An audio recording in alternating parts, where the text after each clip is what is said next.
Please take note that the programs and other transmissions aired on Madani channel may contain clips of various occasions and audible editing.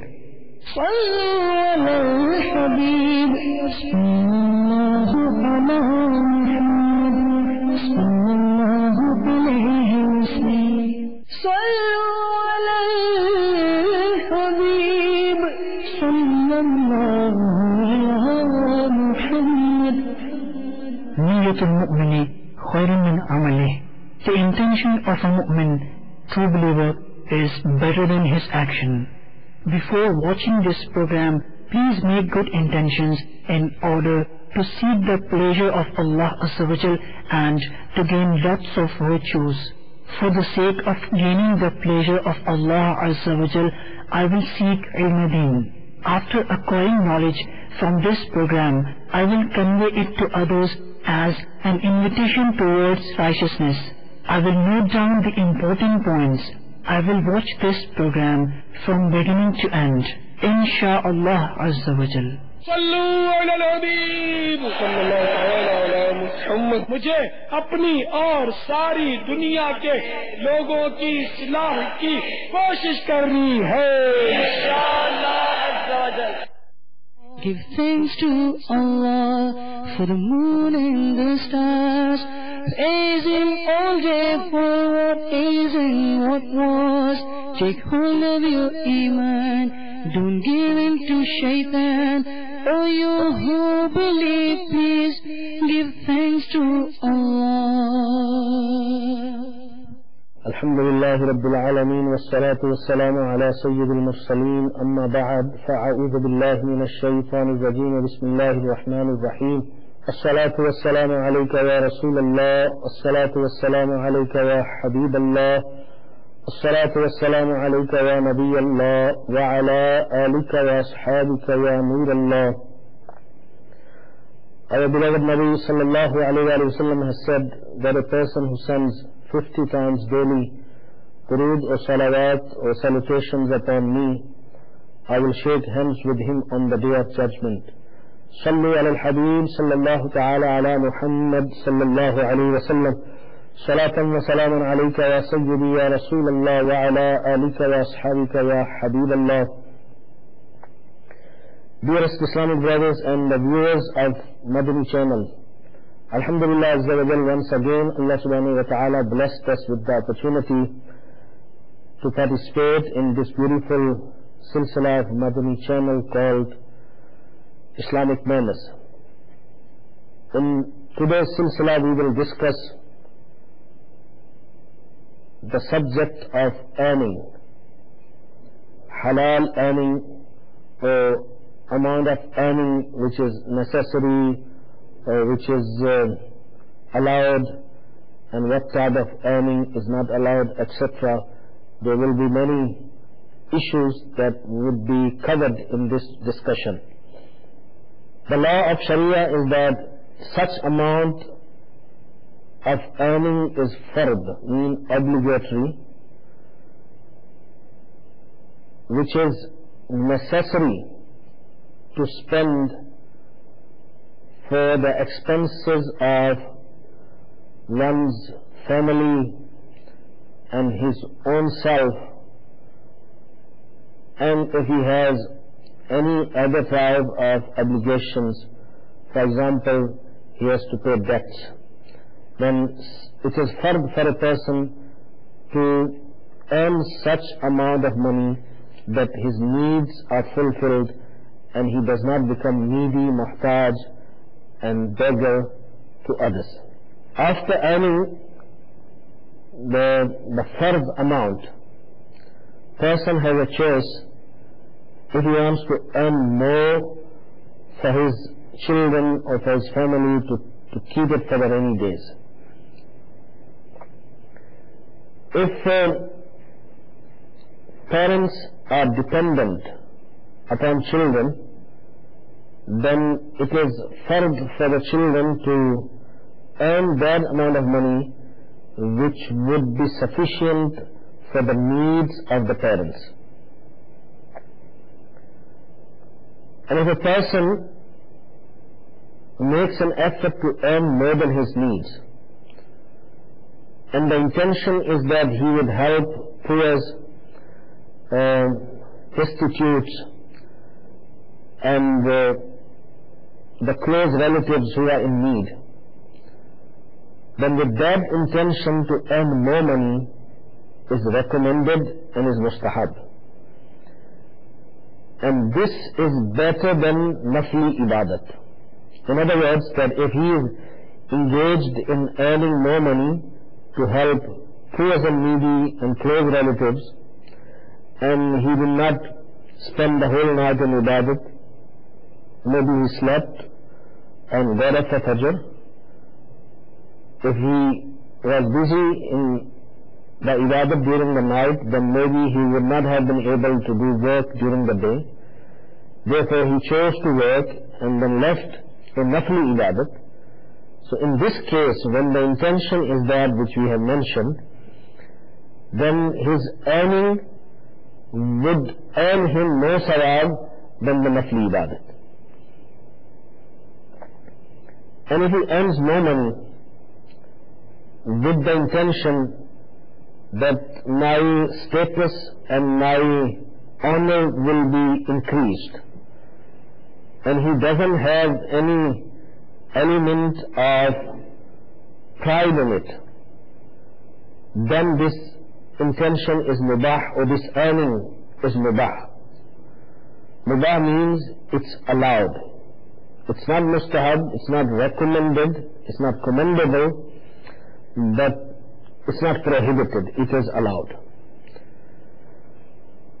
But if the intention is that if I have more money and I have more wealth, then I would be noted as a great person, and that brings pride in him, and he starts feeling that I'm better than others. This type of earning is prohibited in Islam. Now, dearest viewers of Madani channel, this is a very sensitive matter, and it is based on the intention of the person. We need to assess our intentions, that when we are earning and we are spending so much time to earn wealth, to earn money, are we earning just to fulfill our needs? If we are doing that, then that is the first part. And if we are trying to earn more than our needs, then what is the intention? If the intention is that we would help poor people, we would help our close relatives, then that intention is good, and then act of earning is also good. But unfortunately, the pride is such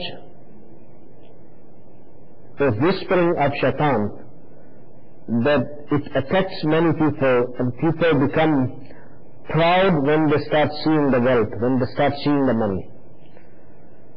You will not find many people who are wealthy and they're not proud, or they're not arrogant. In fact, the arrogance is sort of welded with wealth. So as far as Muslims are concerned, we are concerned, each and everything of us is regulated by our deen. So our deen regulates our size of earning and with what intention we are earning. The purpose of doing whatever we want to do in this dunya is the preparation of akhirah, so we can be successful in the akhirah. The purpose of being in this world is not about enjoying the wealth of this dunya and be able to buy every comfort and ease with the money and enjoy yourself and entertain yourself and buy most expensive and sophisticated things to serve you or to give you comfort. That's not the purpose of life. Therefore, Sharia has clear-cut guidelines and explanations. So if we have an amount through our work or business and through our earnings which is sufficient for our needs, we should be thankful to Almighty Allah for His ni'mah, that He has not made us needy and muhtaj of others. But if we are able to keep our intentions in control, then to desire and work for more is also fine, there's nothing wrong with it. But believe me, most of the people are weak. So if they don't have it, it is better for them for their hereafter than if they have it, because they would then probably would be caught in pride and in arrogance, and that's disaster and that's dangerous. And there are some people who would sit in the masajid or in the khanqah, in the shrines of Awliya Allah, and they act as holy people, and they show to the people that they are mutawakkil, as if they trust Allah subhanahu wa ta'ala, but their eyes are always looking that someone would come and give them some money or give them some wealth. So in reality they are not mutawakkil. They don't trust Allah subhanahu wa ta'ala for their risk, for their earnings. They are looking towards the people, but they pretend to be mutawakkil. They pretend to be the one who trusts in Allah subhanahu wa ta'ala. So this is very bad. It would have been better for them to go and work and earn some money and eat the halal rizq than earning their wealth in this way. And you will find a lot of people doing that, acting as mujawars or some khadims, or have different types of names, and they're just sitting and waiting for people to come and give them some amount of money. Similarly, these days the Piri Muridi has become a professional. It has been commercialized. The Piri Muridi issue is something which earns a lot of money, which brings a lot of money to the person who is playing the part of Pir Sahib or Murshid or spiritual mentor. Such people, they annually go and visit the Murids and collect a lot of money from them. And these poor Murids, their minds are set. And many of them would not even give zakat. Many of them would not even give charities to the masjids in the vicinity or in the madrasa, in the Darul Uloom. But they will give fat amount of money in the hands of such Pir Sahib, because this is how their minds are made up. And they collect huge amount of money and they live very comfortable life. Most of these Pir Sahban, they drive beautiful cars, they live in beautiful homes, and many of them are such that their homes are full with LCD televisions. Every room will have a separate LCD television, most expensive things that they have, and they have access and they buy for themselves. And they call it Nazrana. It's the beautiful name for that robbing the pockets of the Murids. The beautiful name that's kept is Nazrana. So even the Murids amongst themselves, they spread the word around that, Pir Sahib is coming, we must give him Nazrana, it's very good. This is the practice of pious people. You will get a lot of barakah, a lot of blessings. Even if a poor Murid doesn't have much money, he will still try to collect a few hundreds, so he can also be part of those who are getting blessings.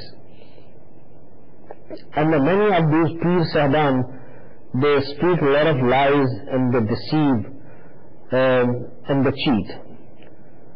Muslims must be very aware, and they must not let anybody abuse their wealth and their resources. Piri Muridi is not about making money. Piri Muridi is about Islah.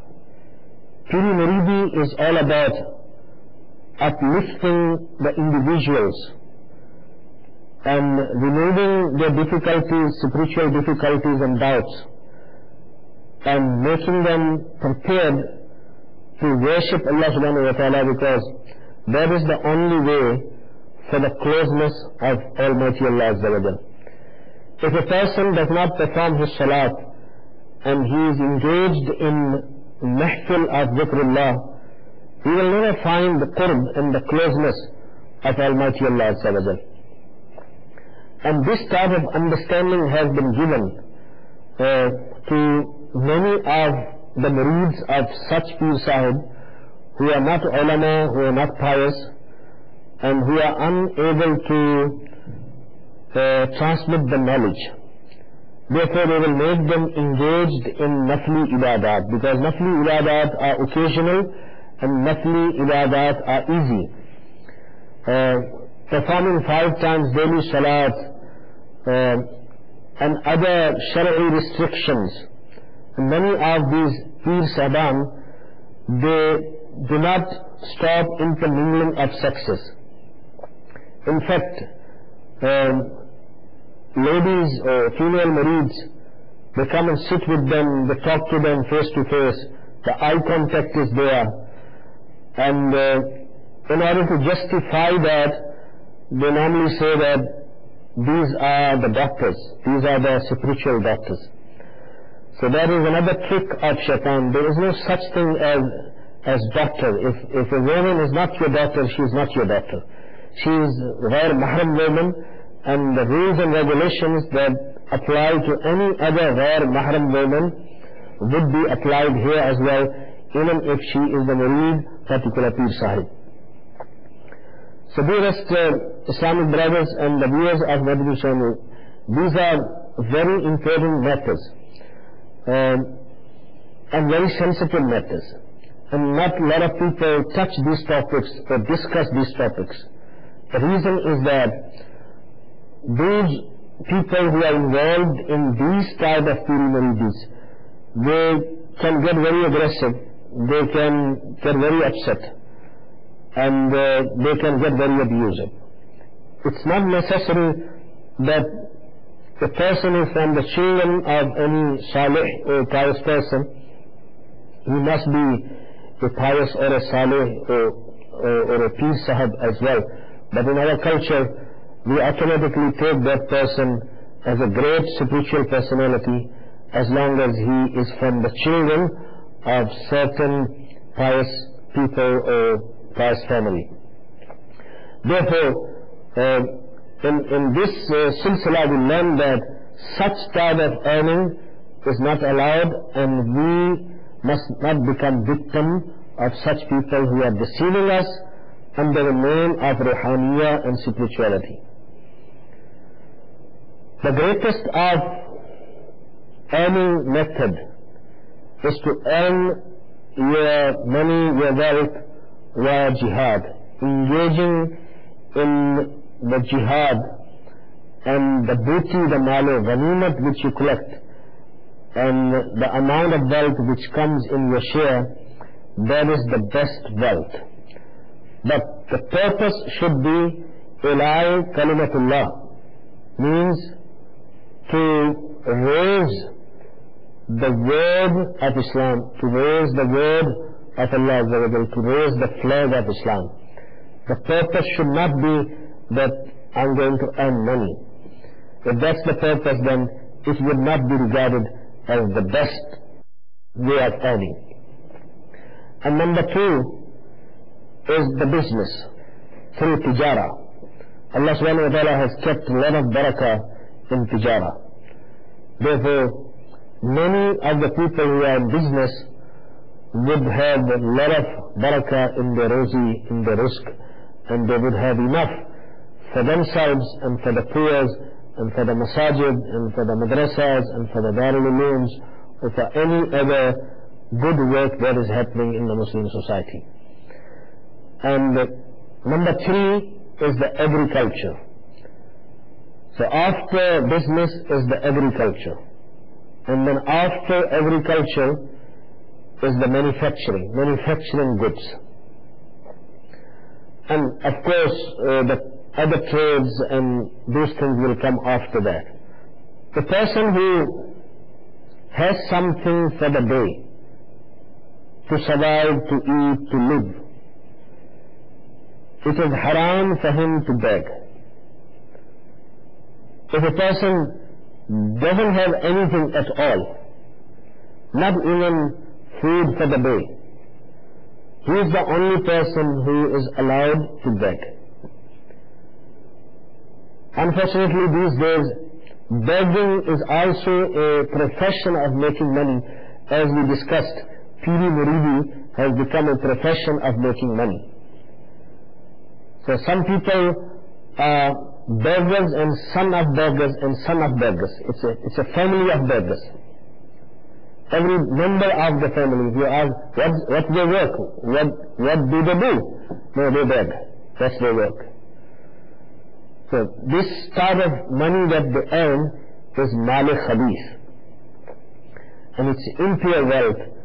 This should be returned to the people from where they have taken, and if they are unable to identify where they have taken from, then this should be given in charity without any intention of sawab. The person who learns the knowledge of deen, he learns Quran Kareem, he becomes Hafiz, he becomes Qari, he becomes Alim, and he stops earning, meaning he doesn't work anymore. This person eats his deen. What it means that he eats his deen? He thinks that people will look at him and they will think that he is Alim, or he is Hafiz, or he is Qari, and he is not earning, and therefore they must give him something. And he is sitting there with that hope that people will come and give him some money. So he is eating his own deen. In other words, that this type of earning is not jais.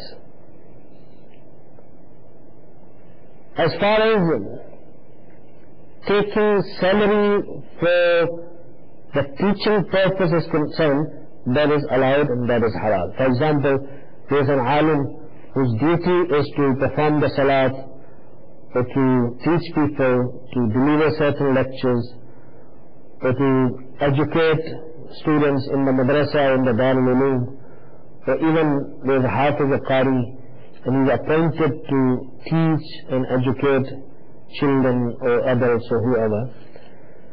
That ijara, that work is jaiz and allowed. The mutaakhireen ulama, the later ulama, have given the fatwa that this is allowed and people can take such jobs and earn money and salaries against it. A person who has collected money through haram means, for example, gamblings, robbing, stealing, by making frauds, cheating people, or any other form of haram money he has collected. He has earned a lot of interest, riba. And if the heirs of such person, they know that certain amount of wealth or a whole amount of wealth that our father or elder has left is haram, they should return that money back to the owners. Actually, the money still belongs to these people from whom he has taken via the wrong ways, the haram ways. And if don't know where he has taken the money from, but they know that this money is haram, then that money should be given as charity. But again, I would emphasize that in such type of giving, the intention of sawab must not be there. In fact, the person should think that he has been put under a burden. So that money is a burden upon his shoulders, and he has to throw that money away. And if a person is not certain, is not sure whether the money is halal or haram, there is a doubt, then such money can be given as a charity to the close relatives as well. For example, person can give that money to his father or to his son, mother or sister or any relative. In this case, it is not necessary that the money should be given to a stranger. In the first situation, where it is confirmed that the money is haram, then it cannot be given to the relatives. In the second situation, where it's doubtful whether the money is haram or halal, then it can be given as sadaqah to a close relative. So Alhamdulillah, in today's silsila, we have learned many beautiful Madani flowers regarding earnings. We have learned when it is fard to earn, when it is mustahab to earn, when it is mubah to earn, and when it is haram or prohibited to earn. And we have also learned many of the professions which are very good, and many of the professions which are very bad. And we have learned that how people abuse some of the beautiful Islamic faculties or spiritual faculties in order to earn money, in order to increase their wealth. And we as Muslims must be very alert and careful that our hard-earning monies are used for the best type of work and activities, so we can get the best reward and best benefit of our hard-earning money on the Day of Judgment. Alhamdulillah, keeping that in mind, the Madani channel also offers a beautiful silsila on Madani channel called Ahkam-e-Tijarat. Now in Ahkam-e-Tijarat, all business-related questions are asked, and the Muftiyan-e-Ikram, the learned ulama, they give answers. And these answers help us how to make our rozi halal, how to avoid certain things which are making our rizq haram. And it is necessary for us to earn halal rizq and feed halal rizq to our families. These days we find that there is no barakah left, du'as are not accepted, our hearts are not into ibadat, we are running away from the masajid as if somebody is chasing us away. We hardly want to be close to the masjid. We want to be the last one to come and first one to leave. Do we think and realize why all these things are happening to us these days? Should we ponder upon our risk? Should we ponder upon our qasab, our way of earning? It is not something that we are taking which is not lawful, which is haram, and the very same earning we are spending upon our children, and our children are becoming disobedient. Their character is being rotten, and they're developing evil habits, and there is no respect for elders or for anybody, and they're getting involved in drugs, in other type of evil activities that are taking place in the society. So we ponder upon it and we scrutinize all our methods and means of earnings. So inshallah we would be able to reform ourselves. We would be able to rectify many things which are wrong, and we are doing it. It is necessary for every Muslim, for every businessman, for every tradesman, for every manufacturer to sit with authentic qualified ulama ikram and put the whole operation in front of them to assess and to check whether they're doing everything right or they're going wrong someday. So if they are going wrong someday, they can be advised and they can put it right or they can rectify it. We make dua that Allah subhanahu wa ta'ala give us tawfiq and chance to earn halal rizq, and the rizq which would help us to make more ibadat of Almighty Allah Azza wa Jal and make us successful in the Akhirah. Ameen. Bijah Nabi al-Ameen sallallahu ta'ala alayhi wa sallam. Give thanks to Allah for the moon and the stars, praising all day for what is and what was. Take hold of your iman, don't give in to shaitan. Oh, you who believe, please give thanks to Allah. Sallu ala al-Habib, sallallahu alayhi. Please send us your views and ideas regarding the program which you have just viewed to the following email address: feedback@madanichannel.tv, or text to the following numbers: 030126127176 and 0312492139. Sallu ala al-Habib.